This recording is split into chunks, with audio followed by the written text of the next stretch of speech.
trying to, and I'm sure you will, because like you are small in stature, but oh goodness, are you mighty? You're one mighty, powerful woman, and I love that, and I'm all about that. You missed out a few things. You're an artist, and we're going to talk about that. An activist, a campaigner, a professional agitator, as you said, and you also said troublemaker. And some of your friends from way back, their parents still call you the troublemaker, right? That's right. Yeah, it was something that came up recently. One of my training partners from when I was 10 years old, who we trained in very adverse conditions in a club in the heart of the home counties, and we were trained by the first Russian coach that came over to the UK when the Soviet Union was falling apart. In that world, giving your age away, Claire. You're giving your age away. Yeah, totally. Gymnast of the 90s. Yeah, in that world there is only compliance. I guess I always had a slightly defiant streak and would never be the one that cried. The parents labelled me the troublemaker. And that used to kind of upset me, and this training partner who's recently gotten involved in a project I'm running, she said, no, yeah, my parents watch the news, they see you talk on the news, and they still say, stay away from that girl, she's a troublemaker. So I thought, yeah, I need to make that part of my identity and something that I'm proud of. Troublemakers change the world. They change the world, because if they don't take a stance, the world stays, and change the world for the better, because otherwise, troublemakers, quote unquote, if they're not there, things stay as they are. We're only changing and things progress and get better because some people have the strength and bravery to say, no, I'm not having this anymore. And that's exactly what you've done massively. You're also a lecturer.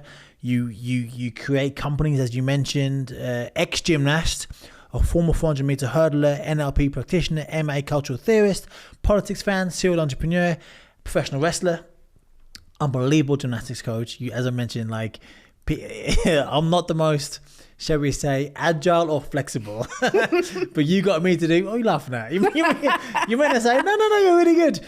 You got me to do a back flip and a front flip, and you've really improved in my performance.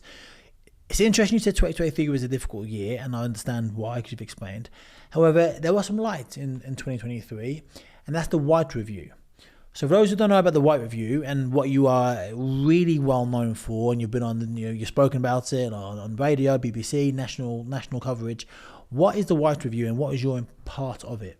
So the White Review was a review that was published in June 2022, and it was an investigation, a report into the culture of abuse at the heart of British gymnastics and within the UK British gymnastics scene. And it found that abuse was endemic within the sport, and that it was happening at all levels of the sport and across many clubs. Around 100 coaches and 90 clubs were reported to Anne White. And so last year was the first year in which British Gymnastics began to respond to that review and begin a process of reform, some of which has been good. Most of it has been an inadequate response, in my opinion. And so I speak in the news a lot about the ins and outs of that process of reforming a sport, reforming a culture that's predicated on silencing athletes, creating fear, very toxic training practices which are totally outdated and are based on a lot of very negative gender stereotypes. Can you talk about some of those experiences, your experiences, and some things which happen? Because when I think of abuse, I go straight to sexual. I go, oh, are they doing stuff like that? Because that's happened a lot, time and time again. And you often see, especially in gymnastics, you often see, like, even when I was a kid, and I actually, I don't know if you know this, but I used to do gymnastics when I was little. I did one competition, I got a silver medal. Amazing. And I walked away. I literally went there as a cheaper option for childcare because my sister did gymnastics. And I remember when I was a kid watching gymnastics on TV, all the coaches are really touchy-feely with the girls. I remember being a kid thinking, that's a bit weird. Was it always like that? I think if we look at the history of the sport, what we see is that there are very, very negative gender stereotypes that were at the heart of the sport when it began. When did it begin? So the kind of first modern gymnastics, it was included in the first modern Olympics, so whatever that was, 1890 something. And at that stage, it was really that it was just for men at that point, and it was men showing strength and agility. And then as the sport developed, by the 1950s, women were much more involved, and it was called women's artistic gymnastics. And it was about the artistry. It was about women's bodies with all their curves, doing dance and agility skills on various pieces of equipment. But as the sport developed through to the beginning of the 70s, there was this shift that happened. And it happened because, particularly in Russia, where calisthenics and gymnastics were very important to their sense of national identity. There was also, at that time, a very rich circus scene in Russia. They had very particular skills. They had circus skills where they trained circus performers in really difficult tricks, basically. And those tricks started to make their way into the women's side of the sport. Particularly by there being male coaches coming in who knew how to teach those skills, either from circus or from the men's side of the sport. So at that point, the men's side of the sport was more acrobatic, and those male coaches came in to teach the young girls how to do these tricks. And part of that process was that those male coaches were used to working with the bodies of young boys, and so they preferred prepubescent girls. And so as these prepubescent girls learned these much more difficult tricks, we got Olga Korbut and Nadia Comaneci. And when they started performing at the Olympics, that became the absolute icon of the Olympics. And so that began this process of the sport becoming more and more focused on the control of the bodies of women, keeping them in a prepubescent state, because essentially a lighter, smaller gymnast was easier for the male coach to catch when they were learning more dangerous tricks. Because the reality is that these tricks are so dangerous that sometimes people lose their lives. And there was a very important moment in the sport with a gymnast in Russia called Elena Mukina, and she was being encouraged to do this particular move that only male gymnasts did on the floor. She was saying for a number of weeks before an incident that she didn't feel safe doing it. She didn't want to do it. And the coaches kept shutting her down and saying, if you don't do it, you won't go to the World Championships. So she kept doing it. And then one day she broke her neck and she became a quadriplegic. And she lived for another 10 years, but it meant that she had an early death. And she had an early death really because she had been silenced.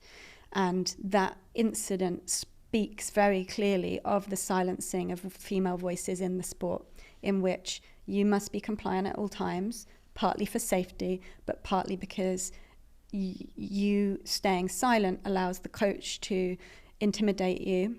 And there's a saying in gymnastics, which is many coaches go by this mantra, which is that you have to make the athlete more afraid of the coach than of the skill. And if you make the child more afraid of the coach, they'll do the skill even though everything in their body is telling them not to do it because it's so dangerous.